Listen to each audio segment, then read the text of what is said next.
A day in my life as a private employee. Sharing my daily routine and transportation papuntang office. Bago ako makarating sa sakayan ng jeep, siguro mga around 10 to 15 minutes walk. Kaya tara, samahan niyo ako maglakad. Let's go! Kung tutuusin sa init ng panahon ngayon, talagang nakakatamad maglakad. Ay ang pagpapawisan ka, mag-aamoy pawis ka, pero minumotivate ko na lang yung sarili ko para makatipid ako. Kasi kapag nag-jeep ako, 13 to 15 pesos lang yung magagastos ko. Andito na pala ako sa terminal ng jeep. Tumapit ako kay ate para magbayad pero sabi niya may pila daw. Ayan, pumunta na ako sa pila.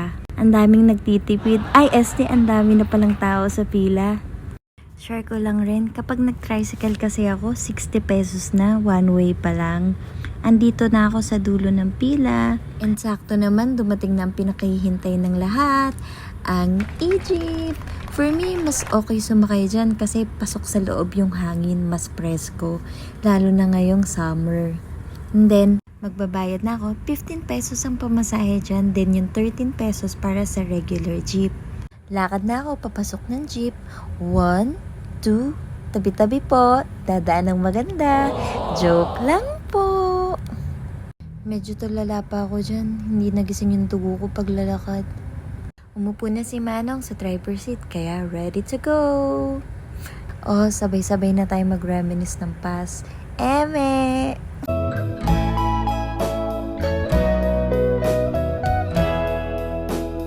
Ay, lakas mo ka music video. Dahil hindi traffic ngayon, ang naging oras ng biyahe namin is 15 to 20 minutes. Kapag sobrang traffic, aabot sa 30 to 40 minutes. Ayan na, pababa na kami. Dito pala kami bumababa sa Pacific Star. Pero hindi pa dito yung office namin, maglalakad pa ako ng 3 minutes. Habang naglalakad ako, iniisip ko yung work ko. Ano kayang strategy yung gagawin ko ngayon para maaga ko matapos?